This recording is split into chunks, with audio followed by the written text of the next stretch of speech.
Good afternoon, everybody.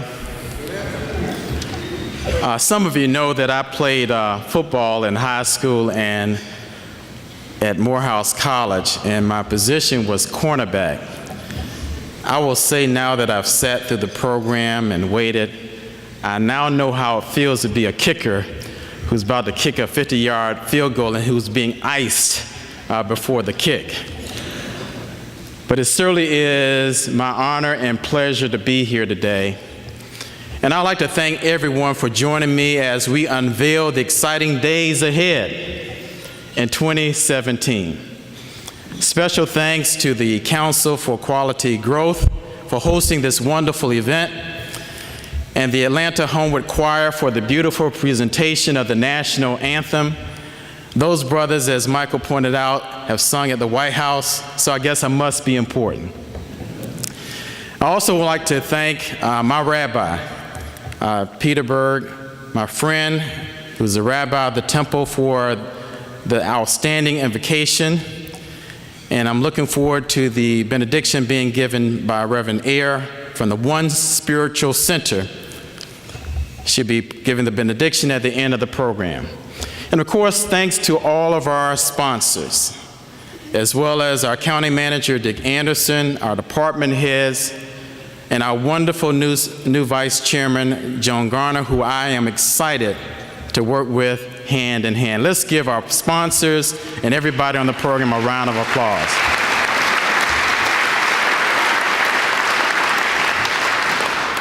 Less than 1 year ago, I stood before you and reviewed all that Fulton County had accomplished in 2015 and what we hope to tackle in 2016. My friends, I can say with firm conviction and pride, Fulton is moving forward on so many fronts. My friends, with the November election now behind us, we know it's certainly time for us to build bridges in our county and get excited about the future, to set goals on what we can accomplish, to travel new roads together. This is what Fulton County will continue to do. So how has Fulton County arrived in this great place today? My friends, the keys are strong leadership and collaboration among everyone involved.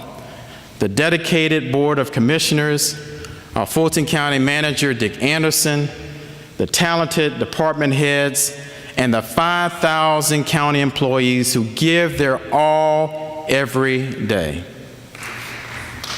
Yes. They all deserve credit for our tangible results. I want to share a personal story with you. When I was a child growing up in Jacksonville, Florida, I used to love butterflies. And I used to chase after butterflies. I was fascinated. I love butterflies. But I must admit, I also hated caterpillars. And I would stomp on caterpillars and I would kill them. I'm sorry, Rabbi Burr. Yes, I will kill them. Another confession to share with you. But one day, my childhood friend Tara Gilhouser said, "Hello, Johnny. Did you realize that caterpillars become butterflies?" When I was young, I never made the connection. I never saw the common denominator.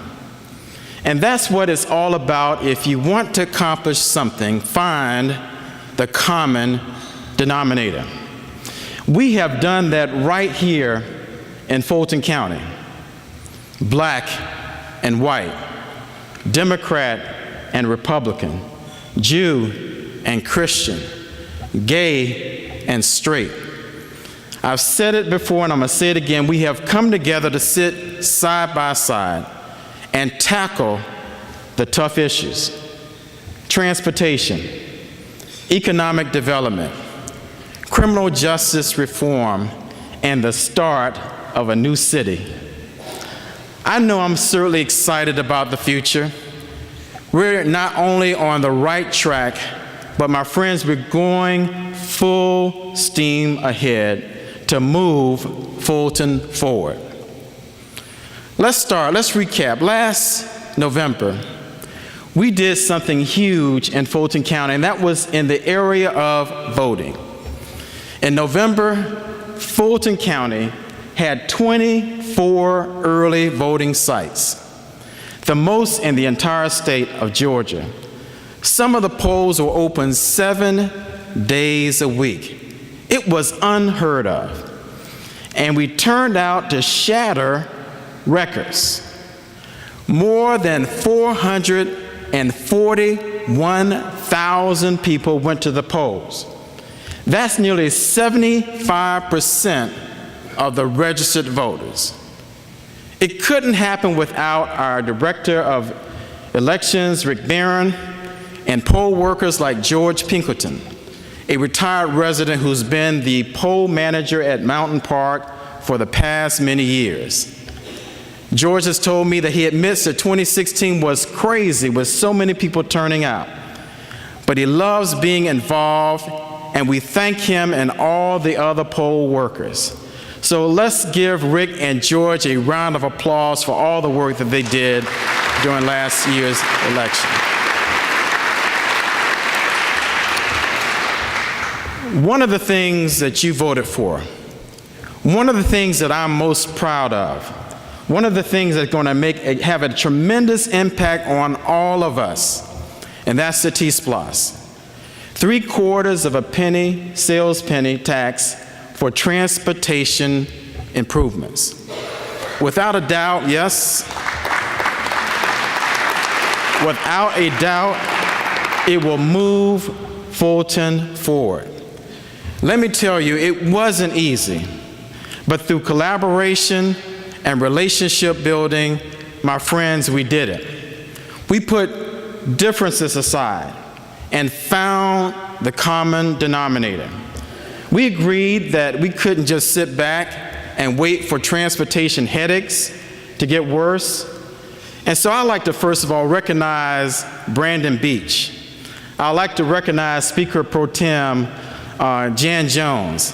And I want to recognize the wild card in Fulton County, Todd Long. Those 3 individuals, along with the mayors who are here today, we work hard on transportation, and we made it a #1 priority. So mayors who are present, please stand and get your deserving recognition now.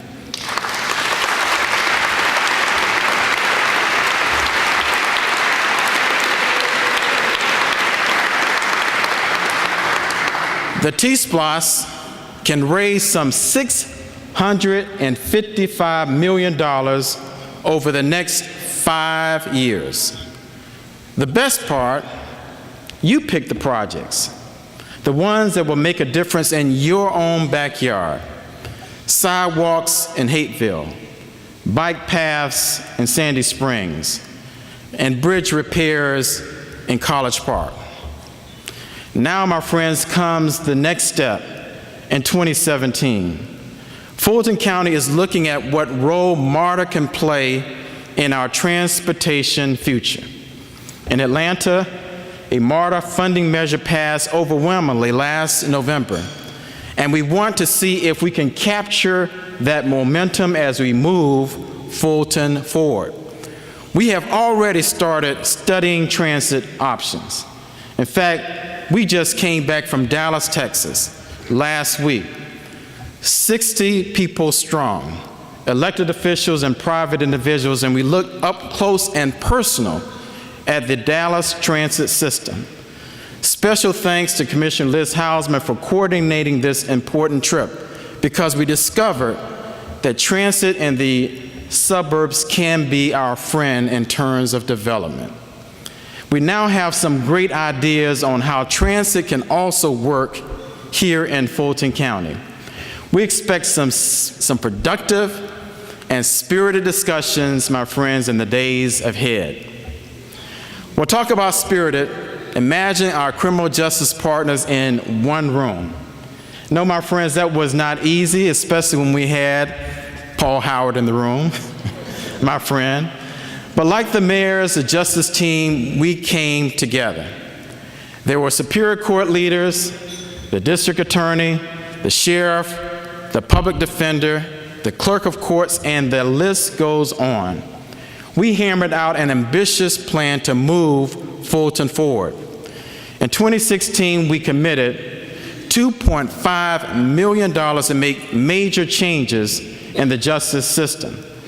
And this year, we will triple that figure and invest almost $7.5 million. This money will allow us to reduce the number of inmates in the Jefferson Street Jail by up to 100 a day. It will pay for mental health treatment for those who are in need. Did you know that in our jail, 70% of the people have mental health issues?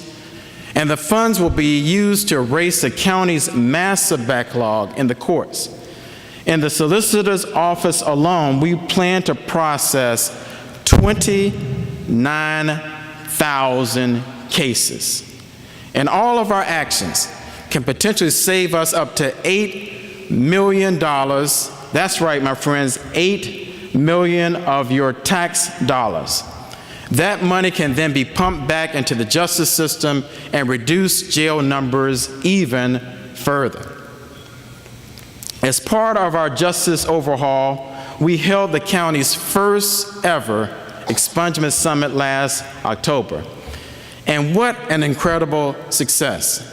It took a lot of coordination, and I must give a shout out to all of those who invested hours and time to this effort. We reviewed some 400 records and cleared nearly 70% of them. Just ask Terrellyn King, who is here with us today. Terrellyn is a grandmother who was walked off the job when her employer found out that she had a past record.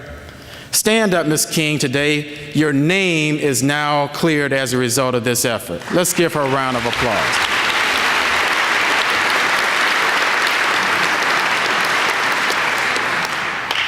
There are thousands in Fulton County who are like Terrellyn, who were never convicted, but their records have dogged them in the job market, in housing, and in education.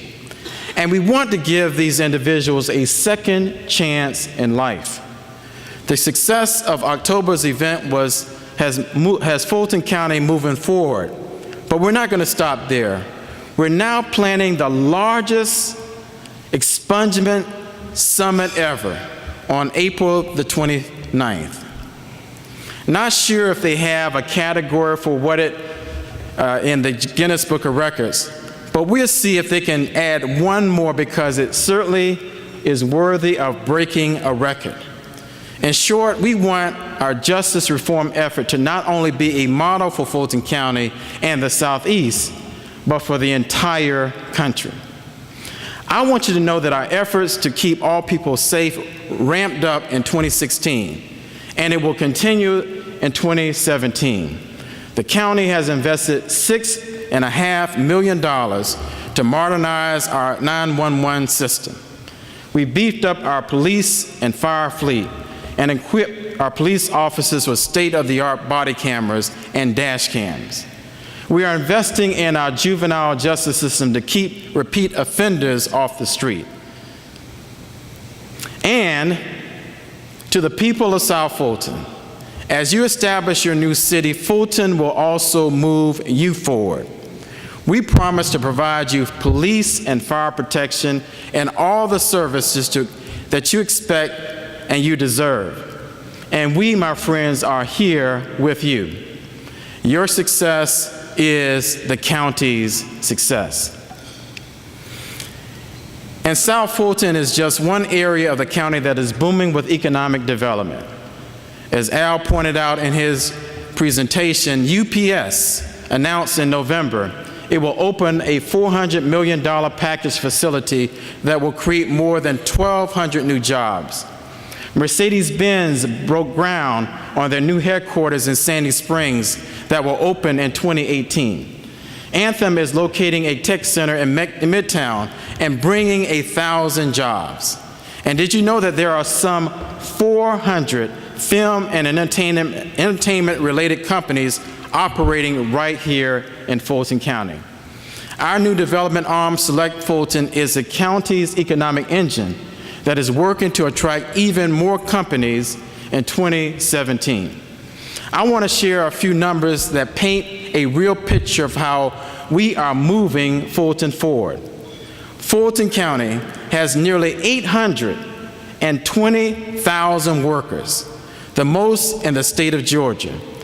Our annual wage is now $67,000 a year, the highest in the state of Georgia. And since I took office in 2007, Fulton County's property values have grown almost $7 billion. That's $7 billion. And yes, I am going to take credit for that. Our total value now exceeds $49 billion, nearly double that of Cobb County, that holds the number 2 spot in the state of Georgia. And like the state, we are focused on cybersecurity. We formed a task force last year, and their work continues today. It includes key players from the U.S. Attorney's Office, Georgia Tech, the Atlanta Regional Commission, and key companies like Home Depot and IBM. We are also investing $6 million to move Fulton forward on a path to a digital government. We're upgrading the county's IT infrastructure and the Information Technology Department to ensure your cyber security. As Commissioner Garner pointed out, on the health front, I am proud of the effort to tackle the HIV/AIDS crisis in Fulton County. Sadly, we are in the top 5 in the country of new cases of HIV in the nation. But over the past year, I've been out in the streets and I've heard many stories that were touching. The stigma of AIDS, the lack of timely diagnoses and care, and the loss of friends and loved ones. And I vow to you today that we will not give up until we have 0 new HIV cases in Fulton County.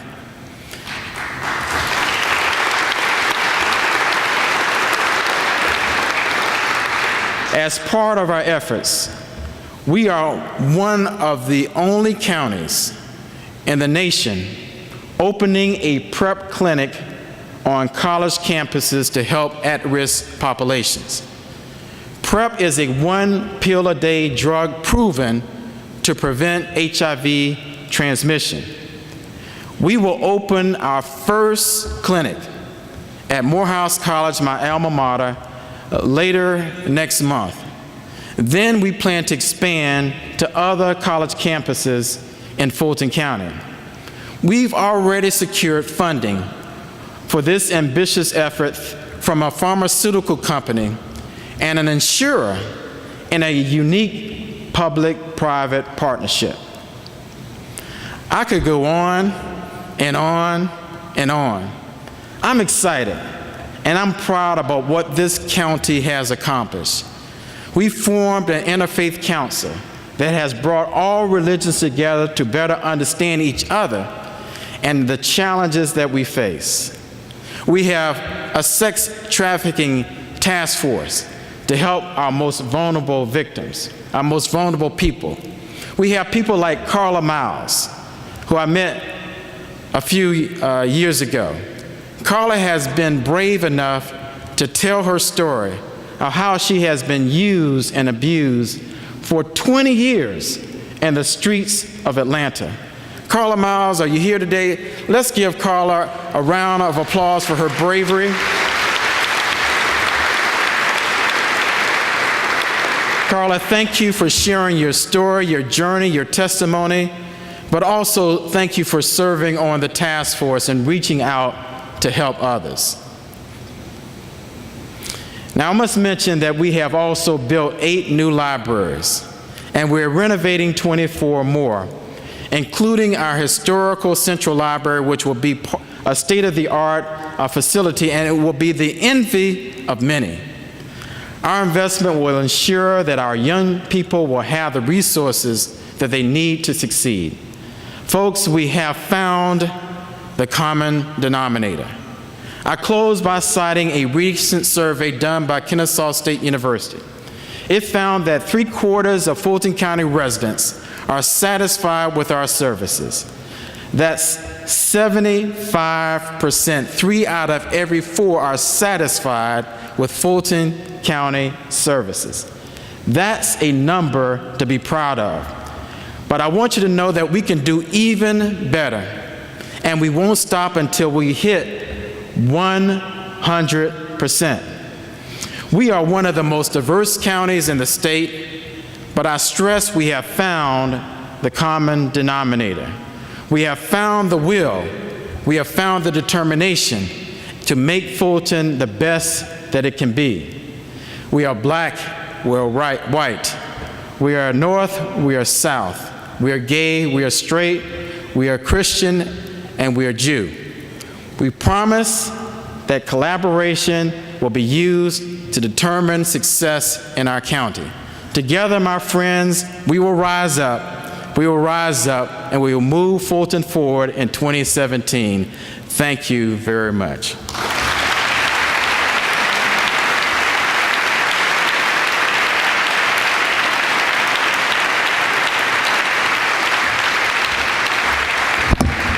Chairman Eves, thank you